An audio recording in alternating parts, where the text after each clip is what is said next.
Hello friends, welcome to in my YouTube channel. I hope कि आप लोग अच्छे से होंगे। तो आज हम लोग इस वीडियो में केमिस्ट्री चैप्टर 1 रासायनिक अभिक्रियाएं एवं समीकरण, तो आज हम लोग इसके लघु उत्तरीय प्रश्नों को सॉल्व करने वाले हैं। तो अगर आप लोग इससे पहले हमारे इस चैनल पे नए आए हैं तो प्लीज़ चैनल को सब्सक्राइब कर लीजिएगा और वीडियो को लाइक कर दीजिएगा। तो चलते हैं अब हम लोग इसके प्रश्नों की ओर। तो यहाँ पे पहला नंबर क्वेश्चन है कि रासायनिक समीकरण क्या है, एक उदाहरण देकर समझाएं। तो आइए यहाँ पे इसका आंसर हम लोग देखते हैं। इसका आंसर हम लोग लिखेंगे कि किसी रासायनिक अभिक्रिया में भाग लेने वाले पदार्थों के संकेतों और सूत्रों से उस अभिक्रिया का संक्षिप्त निरूपण रासायनिक समीकरण कहलाता है। यहाँ पे रासायनिक समीकरण का परिभाषा हो गया। फिर उसके बाद हम लोग यहाँ पे एक उदाहरण देना है। तो यहाँ पे ये एक समीकरण आप लोग लिख लेंगे। देखिए यहाँ पे 2H2 + O2 एरो 2H2O, तो यह समीकरण आप लोग लिख लीजिएगा। तो चलते हैं अब हम लोग दूसरे नंबर क्वेश्चन की ओर। दूसरा नंबर क्वेश्चन है कि संतुलित समीकरण किसे कहते हैं। तो आइए यहाँ पे इस क्वेश्चन का भी आंसर हम लोग देखते हैं। तो इसका आंसर हम लोग लिखेंगे कि किसी भी रासायनिक समीकरण के अभिकारकों और प्रतिफलों के दोनों ओर के तत्वों की परमाणुओं की संख्या समान होती है तो इसे रासायनिक समीकरण कहते हैं। यानी कि जब अभिकारक और प्रतिफल के दोनों ओर के तत्वों की परमाणुओं की संख्या जब बराबर होगा तो उसे हम लोग संतुलित रासायनिक समीकरण कहते हैं। आप लोग समझ गए होंगे और लिख भी लीजिएगा। तो चलते हैं अब हम लोग तीसरे नंबर क्वेश्चन की ओर। तीसरा नंबर क्वेश्चन है कि रासायनिक समीकरणों को संतुलित क्यों किया जाता है। तो आइए यहाँ पे इसका आंसर हम लोग देखते हैं। तो इसका आंसर हम लोग लिखेंगे कि रासायनिक समीकरणों को संतुलित इसलिए किया जाता है ताकि अभिकारक और प्रतिफल के दोनों ओर के तत्वों के परमाणुओं की संख्या समान हो जाए। यानी कि ये अभिकारक के और प्रतिफल होते हैं जो कि दोनों ओर के तत्वों की परमाणुओं की संख्या समान करने के लिए हम लोग रासायनिक समीकरणों को संतुलित करते हैं। तो आप लोग समझ गए होंगे और इसका आंसर यही लिख लीजिएगा। तो चलते हैं अब हम लोग फोर्थ नंबर क्वेश्चन की ओर। फोर्थ नंबर क्वेश्चन है कि रासायनिक समीकरण से प्राप्त होने वाली 3 सूचनाओं को लिखें। तो आइए यहाँ पे इसका आंसर हम लोग देखते हैं। तो इसका आंसर हम लोग यानी कि पहला सूचना लिखेंगे कि रासायनिक समीकरण से अभिकारकों और प्रतिफलों के दोनों ओर के मोलों के अनुपात एवं द्रव्यमान के अनुपात की जानकारी होती है। यानी कि पहला मोल की जानकारी प्राप्त हो जाता है और दूसरा द्रव्यमान का, यानी कि उसका कितना वजन है। और दूसरा इससे जानकारी यह प्राप्त होता है कि रासायनिक समीकरण से अभिकारकों और प्रतिफलों के दोनों ओर के तत्वों के परमाणुओं की जानकारी प्राप्त हो जाती है। यानी कि हमें यह पता चलता है कि ये दोनों अभिकारक और प्रतिफल में कितने सारे तत्वों की परमाणुएं हैं। तो आप लोग समझ गए होंगे और लिख लीजिएगा। तो चलते हैं अब हम लोग 5 नंबर क्वेश्चन की ओर। 5 नंबर क्वेश्चन है कि रासायनिक समीकरण से क्या फायदे हैं। तो आइए यहाँ पे इस क्वेश्चन का आंसर हम लोग देखते हैं। तो यहाँ पे रासायनिक समीकरण का पहला फायदा हम लोग लिखेंगे कि रासायनिक समीकरण से कागज एवं समय की बचत होती है। और दूसरा फायदा लिखेंगे कि संपूर्ण विश्व में एक ही प्रकार के रासायनिक संकेतों एवं सूत्रों का उपयोग होता है, अतः वैज्ञानिकों को रासायनिक समीकरण की जानकारी प्राप्त करने में किसी भी प्रकार की कठिनाई नहीं होती है। यानी कि सभी जगह पे से रासायनिक समीकरण और सूत्र एक ही होते हैं, जिससे कि वैज्ञानिकों को किसी भी देश में रहकर उन्हें कोई भी परेशानी नहीं होती है। तो आप लोग समझ गए होंगे और लिख लीजिएगा। तो चलते हैं अब हम लोग 6 नंबर क्वेश्चन की ओर। 6 नंबर क्वेश्चन है कि अभिक्रिया के फलस्वरूप उत्सर्जित गैस और अवक्षेप बनने की जानकारी किस प्रकार दी जाती है। हमें यह इसका आंसर बताना है। तो आइए यहाँ पे इसका आंसर हम लोग देखते हैं। तो यहाँ पे इसका आंसर हम लोग लिखेंगे कि यदि किसी भी अभिक्रिया में गैस की उत्पत्ति, यहाँ पे पहले हम लोग गैस उत्सर्जित को लिख रहे हैं, तो यहाँ पे लिखेंगे कि यदि किसी भी अभिक्रिया में गैस की उत्पत्ति होती है तो सूत्रों के बगल में ऊपर की ओर तीर चिन्ह दिया जाता है। इससे हमें यह पता चलता है कि इसमें गैस की उत्पत्ति हो रही है। तो देखिए यहाँ पे यह समीकरण लिया गया है Zn plus H2SO4 arrow ZnSO4, यानी कि यहाँ पे हो गया, और प्लस H2 यहाँ पे देखिए हाइड्रोजन गैस जो कि निकल रहा है। तो यहाँ पे ऊपर की ओर तीर चिन्ह दिया गया है, तो आप लोग लिख लेंगे। फिर उसके बाद हम लोग अवक्षेप बनने की अभिक्रिया के बारे में लिखेंगे। तो आइए यहाँ पे उसका भी हम लोग देखते हैं। लिखेंगे कि किसी भी रासायनिक अभिक्रिया में यदि प्रतिफल ठोस के रूप में विलयन से पृथक होता है तो सूत्रों के बगल में नीचे की ओर तीर चिन्ह दिया जाता है। तो यहाँ पे देखिए नीचे की ओर तीर चिन्ह दिया गया है। तो यहाँ पे आप लोग यह समीकरण लिख लेंगे NaCl plus AgNO3 arrow AgCl plus NaNO3। तो आप लोग इस समीकरण से यह पता चलता है कि यहाँ पे यह अपृथक यानी कि नीचे बैठ जाएगा। तो इसे आप लोग समझ गए होंगे और लिख लीजिएगा। तो चलते हैं अब हम लोग इसके अगले नंबर क्वेश्चन की ओर। 7 नंबर क्वेश्चन है कि निम्नांकित समीकरण किस प्रकार की अभिक्रियाओं का निरूपण करते हैं। यहाँ पे यह समीकरण दो ठो में दिया गया है। तो आइए यहाँ पे इन सब का आंसर हम लोग देखते हैं। तो यहाँ पे इनका आंसर हम लोग लिखेंगे। यहाँ पे समीकरण है NH4 NaO2 arrow N2 plus H2 तो यहाँ पे देखिए यह जो कि यह एक तरह से इससे बड़े यौगिक से टूटकर दो प्रतिफलों का निर्माण हो रहा है। तो यहाँ पे इसको हम लोग अपघटन अभिक्रिया लिख लेंगे। और दूसरा समीकरण है AgNO3 plus NaCl arrow AgCl plus NaNO3, यानी कि ये दोनों है जो कि अपने आयनों का आदान प्रदान कर लिया है। तो इसको हम लोग एकल विस्थापन अभिक्रिया लिखेंगे, क्योंकि आप लोग पढ़े भी होंगे अपघटन अभिक्रिया और एकल विस्थापन अभिक्रिया को का परिभाषा, तो आप लोग समझ सकते हैं कि उसी से होगा इसका। तो आप लोग इसका आंसर लिख लेंगे। अब चलते हैं हम लोग 8 नंबर क्वेश्चन की ओर। 8 नंबर क्वेश्चन है कि संयोजन अभिक्रिया क्या है। तो आइए यहाँ पे इसका आंसर हम लोग देखते हैं। इसका आंसर लिखेंगे कि संयोजन वह अभिक्रिया है जिसमें दो या दो से अधिक पदार्थ परस्पर संयोग करके एक नए पदार्थ का निर्माण करते हैं। तो उसको हम लोग संयोजन अभिक्रिया कहते हैं। तो आप लोग लिख लेंगे। अब चलते हैं हम लोग 9 नंबर क्वेश्चन की ओर। 9 नंबर क्वेश्चन है कि आप कैसे प्रदर्शित करेंगे कि कॉपर सिल्वर से अधिक क्रियाशील होता है। हमें यहाँ पे प्रदर्शित यानी कि प्रूफ करके दिखाना है। तो आइए यहाँ पे इसका आंसर हम लोग देखते हैं।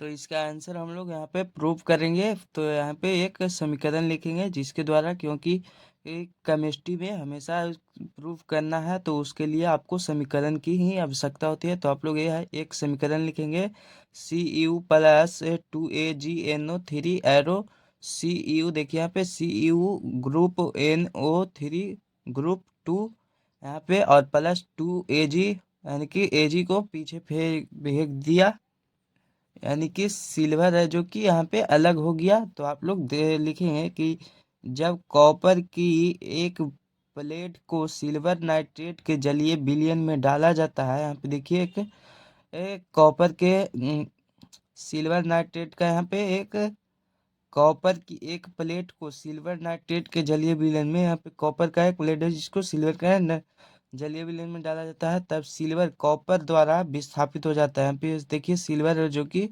कॉपर के द्वारा विस्थापित कर दिया गया। तो आप लोग यही इसका आंसर लिख लेंगे। तो इससे आप पता चलता है कि कॉपर सिल्वर से अधिक अभिक्रियाशील होती है। तो आप लोग समझ गए होंगे और लिख भी लीजिएगा। तो चलते हैं अब हम लोग 10 नंबर क्वेश्चन की ओर। 10 नंबर क्वेश्चन है कि ऑक्सीकरण अवकरण अभिक्रियाएं क्या है। तो आइए यहाँ पे इसका आंसर हम लोग देखते हैं। तो यहाँ पे इसका आंसर हम लोग लिखेंगे कि ऑक्सीजन के संयोग को ऑक्सीकरण कहते हैं, यानी कि जब ऑक्सीजन एक दूसरे ऑक्सीजन के साथ संयोग करेगा तो उसको ऑक्सीकरण कहते हैं। और फिर उसके बाद लिखेंगे कि ऑक्सीजन के वियोग को अवकरण कहते हैं, यानी कि जब एक ऑक्सीजन है जो कि किसी समीकरण से हट कर कहीं किसी और अन्य के साथ अभिक्रिया करेगा तो उसको हम लोग अवकरण कहते हैं। तो आप लोग लिख लीजिएगा और समझ भी गए होंगे। तो चलते हैं अब हम लोग 11 नंबर क्वेश्चन की ओर। 11 नंबर क्वेश्चन है कि निम्नलिखित अभिक्रियाओं में कौन संयोजन और कौन विस्थापन अभिक्रिया है। यहाँ पे हमें जो कि समीकरण दिया हुआ है और उसके बाद लिखा हुआ है कि अपने उत्तर के लिए कारण दे। यहाँ पे कारण भी बताना है। तो आइए यहाँ पे इसका भी आंसर हम लोग देखते हैं। तो यहाँ पे इसका आंसर हम लोग लिखेंगे। देखिए यहाँ पे पहला समीकरण है K B R plus C L two arrow 2 KCl plus B R 2। तो हम लोग इसको विस्थापन अभिक्रिया बोलेंगे। तो क्यों बोलेंगे, यहाँ पे इसका कारण बताना है। तो विस्थापन अभिक्रिया वैसे अभिक्रिया को कहा जाता है जिसमें अपने मूलक होते हैं जो कि आयनों का आदान प्रदान करते हैं। तो यहाँ पे देखिए ये दोनों हैं जो कि अपने आयनों का आदान प्रदान कर लिए हैं। तो इसलिए हम लोग इसको विस्थापन अभिक्रिया बोल सकते हैं। यहाँ पे इसका लिख लेंगे विस्थापन अभिक्रिया। और दूसरा समीकरण है Fe plus S arrow FeS। तो यहाँ पे हम लोग इसको संयोजन अभिक्रिया बोलेंगे क्योंकि संयोजन अभिक्रिया में दो अभिकारक होते हैं जो कि जुटकर एक प्रतिफल का निर्माण करते हैं। तो इसमें देखिए जो कि Fe प्लस एस जुटकर FeS यहाँ पे एक संयोजन अभिक्रिया। तो आप लोग समझ गए होंगे और लिख भी लीजिएगा। तो चलते हैं अब हम लोग 12 नंबर क्वेश्चन की ओर। 12 नंबर क्वेश्चन है कि उदाहरण सहित किसी अवक्षेपण अभिक्रिया का वर्णन करें। तो आइए यहाँ पे इसका आंसर हम लोग देखते हैं। तो यहाँ पे उदाहरण के तौर पे आप लोग यह एक समीकरण लिख लेंगे NaCl plus AgNO3 arrow AgCl plus NaNO3। यहाँ पे देखिए जो कि यह अवक्षेप के रूप में नीचे की ओर जा रहा है। यहाँ पे देखिए तीर नीचे की ओर है, इससे साफ पता चलता है कि यह नीचे की ओर यानी कि अवक्षेप के रूप में बैठकर नीचे जम जाएगा। उसके बाद लिखेंगे कि कुछ ऐसी रासायनिक अभिक्रियाएं होती हैं जिनमें कोई प्रतिफल ठोस के रूप में विलयन से पृथक हो जाता है। यानी कि यहाँ पे देखिए प्रतिफल के रूप में विलयन से पृथक हो जा रहा है या अलग हो जा रहा है। तो ऐसी अभिक्रियाएं अवक्षेपण कहलाती है। तो आप लोग समझ गए होंगे और लिख भी लीजिएगा। तो चलते हैं अब हम लोग 13 नंबर क्वेश्चन की ओर। 13 नंबर क्वेश्चन है कि निम्नलिखित अभिक्रियाओं के लिए संतुलित समीकरण लिखे। पहला नंबर क्वेश्चन है जिसमें पोटेशियम क्लोरेट को गर्म करने पर पोटेशियम क्लोराइड और ऑक्सीजन बनते हैं। और दूसरा क्वेश्चन है कि सोडियम हाइड्रोक्साइड और सल्फ्यूरिक अम्ल परस्पर अभिक्रिया करके सोडियम सल्फेट और जल बनाते हैं। और तीसरा क्वेश्चन है कि कैल्शियम हाइड्रोक्साइड और कार्बन डाइऑक्साइड के बीच अभिक्रिया होने पर कैल्शियम कार्बोनेट और जल बनते हैं।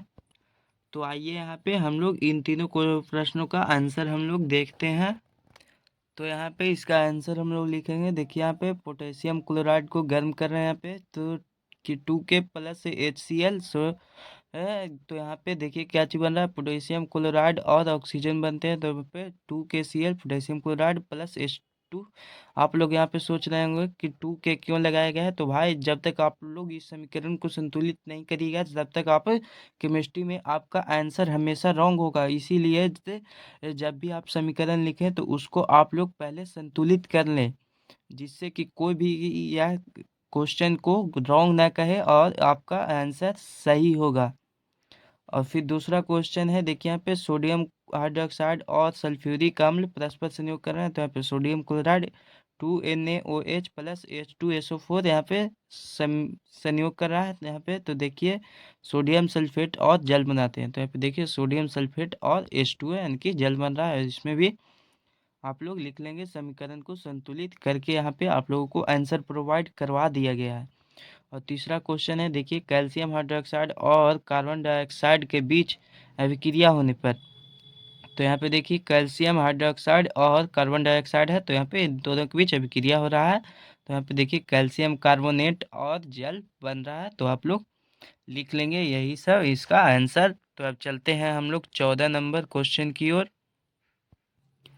14 नंबर क्वेश्चन है कि ऊष्माक्षेपी और ऊष्माशोषी अभिक्रियाओं से क्या समझते हैं। तो आइए यहाँ पे इसका आंसर हम लोग देखते हैं। तो इसका आंसर हम लोग लिखेंगे कि किसी भी रासायनिक अभिक्रिया के फलस्वरूप यदि ताप का उत्सर्जन होता है, यानी कि जब उसमें से ताप निकलता है, तो उसे हम लोग ऊष्माक्षेपी अभिक्रिया बोलते हैं। और उसके बाद लिखेंगे कि यदि किसी भी रासायनिक अभिक्रिया के फलस्वरूप ताप नहीं निकलता है, तो उसे हम लोग ऊष्मा शोषी अभिक्रिया कहते हैं। तो आप लोग समझ गए होंगे और लिख भी लीजिएगा। तो चलते हैं अब हम लोग 15 नंबर क्वेश्चन की ओर। 15 नंबर क्वेश्चन है कि निम्नलिखित पदों की व्याख्या करें। पहला है ऑक्सीकरण, और दूसरा है अवकरण, और तीसरा है खाद्य पदार्थों का दूषित होना। तो आइए यहाँ पे इन सब के आंसर हम लोग देखते हैं। तो पहला था यहाँ पे ऑक्सीकरण। तो आइए यहाँ पे इसका आंसर हम लोग लिखेंगे कि जब कोई भी पदार्थ ऑक्सीजन के साथ संयोग करता है, तब उसे ऑक्सीकरण कहते हैं। यानी कि जब कोई भी पदार्थ जब ऑक्सीजन के साथ अभिक्रिया कर लिया है, यानी कि मिल गया उसके साथ, तो हम लोग उसको ऑक्सीकरण बोल देंगे। तो यहाँ पे आप लोग लिख लीजिएगा। फिर दूसरा क्वेश्चन है अवकरण। तो हम लोग इसका लिखेंगे कि जब कोई भी पदार्थ ऑक्सीजन का त्याग करता है, तो उसे अवकरण कहते हैं। यानी कि जब कोई भी ये रासायनिक अभिक्रिया में जब वह ऑक्सीजन को छोड़ दिया, यानी कि उसको त्याग कर दिया, तो उसको हम लोग अवकरण कहते हैं, लिख लेंगे। और तीसरा है खाद्य पदार्थ का दूषित होना। तो इसमें लिखेंगे कि भोजन में उपस्थित वसा और तेल काफी समय पश्चात ऑक्सीजन से अभिक्रिया कर ऑक्सीकृत हो जाता है, इसे भोजन दूषित हो जाता है। तो आप लोग लिख लेंगे।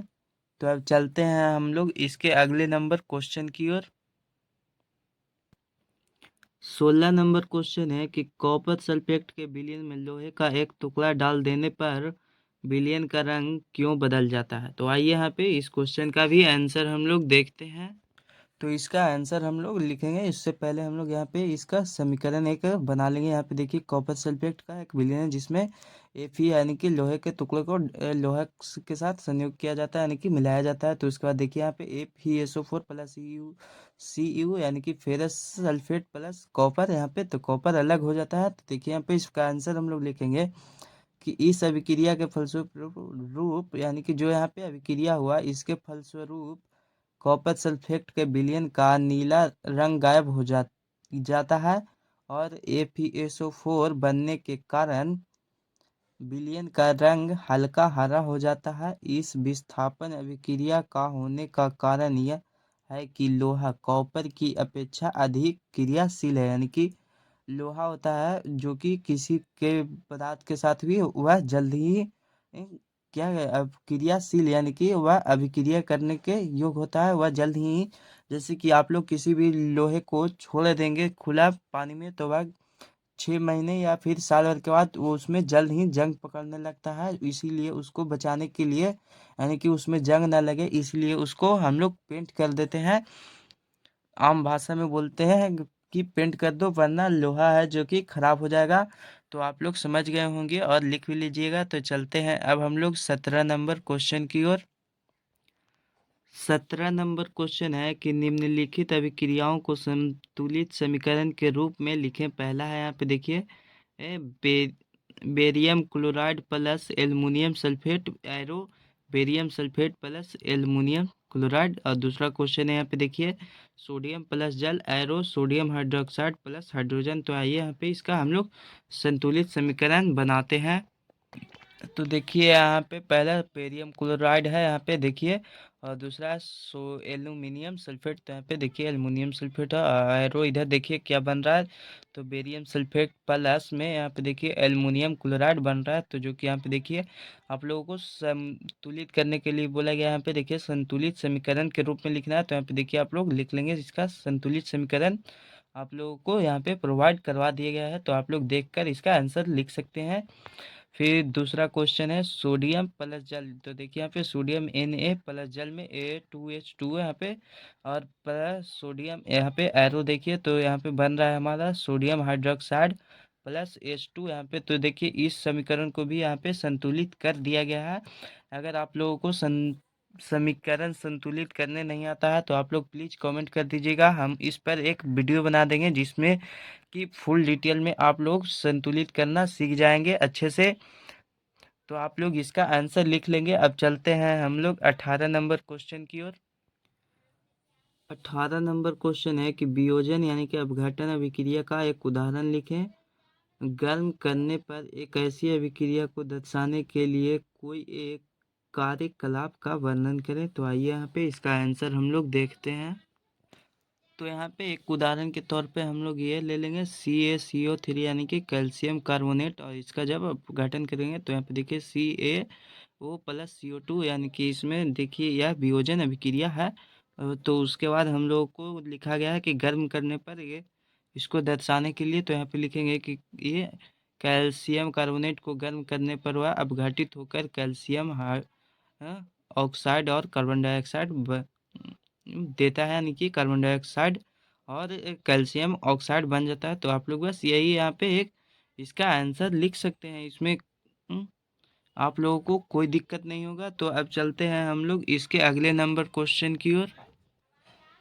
19 नंबर क्वेश्चन है कि एक परख नली में रखे लेड नाइट्रेट के विलयन में पोटेशियम आयोडाइड का विलयन मिलाने पर क्या परीक्षण करेंगे। और दूसरा क्वेश्चन है कि यह अभिक्रिया किस प्रकार की है। तो आइए यहाँ पे इन सभी प्रश्नों का आंसर हम लोग देखते हैं।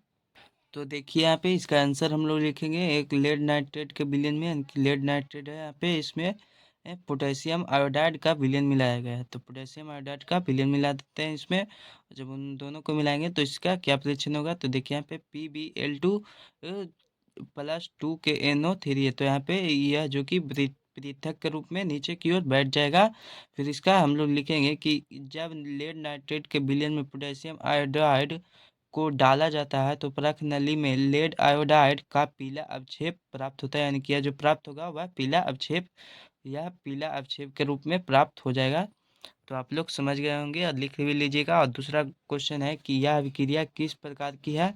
तो इसका आंसर लिखेंगे कि यह अभिक्रिया उभय विस्थापन अभिक्रिया है तथा अवक्षेपण अभिक्रिया है, क्योंकि यहाँ पे है अवक्षेप के रूप में भी जम रहा है तो इसको हम लोग अवक्षेपण अभिक्रिया भी बोल सकते हैं, और उभय विस्थापन अभिक्रिया भी बोल सकते हैं, क्योंकि इसमें दो इसके जो मूलक हैं वह दोनों आयनों का आदान प्रदान कर रहे हैं। तो आप लोगों को यह पहले भी हमने बताया था कि उभय विस्थापन अभिक्रिया में इसके मूलक होते हैं जो कि अपने आयनों का आदान प्रदान करते हैं। तो आप लोग देख भी रहे होंगे कि यहाँ पे ये दोनों हैं जो कि अपने आयनों का आदान प्रदान कर रहा है। और तीसरा नंबर क्वेश्चन है कि उपयुक्त अभिक्रिया को प्रदर्शित करने के लिए एक संतुलित रासायनिक समीकरण लिखे। यहाँ पे इसको संतुलित करना है तो इसका आंसर कुछ इस प्रकार बनेगा। देखिए यहाँ पे Pb ग्रुप NO3 ग्रुप 2+2 के L। तो यहाँ पे एरो देखिए PbL2 जो कि अवक्षेप के रूप में बनेगा और 2 के NO3। तो आप लोग यही इसका आंसर लिख लेंगे। तो चलते हैं अब हम लोग 20 नंबर क्वेश्चन की ओर, जो कि लास्ट क्वेश्चन है। 20 नंबर क्वेश्चन है कि निम्नलिखित अभिक्रियाओं में ऑक्सीकारक की पहचान करें। यहाँ पे 3 समीकरण दिया गया है। तो यहाँ पे पहला नंबर क्वेश्चन है कि Pb3O4+8HCl एरो 3PbCl2+Cl2+4H2O। और दूसरा समीकरण है 3Fe+4H2O एरो Fe3O4+4H2। और तीसरा समीकरण है यहाँ पे देखिए 2Mg+O2 एरो 2MgO। तो आइए यहाँ पे इन सभी का आंसर हम लोग देखते हैं। तो देखिए यहाँ पे इसका आंसर हम लोग लिखेंगे, क्योंकि इसमें से जो दिया गया है उसमें से ऑक्सीकरण की पहचान, ऑक्सीकारक की पहचान करनी है। तो यहाँ पे देखिए पहला इसमें आंसर हो जाएगा यहाँ पे Pb3O4, जो कि यहाँ पे ऑक्सीजन का संयोग इसके साथ हो रहा है, तो यह हो जाएगा।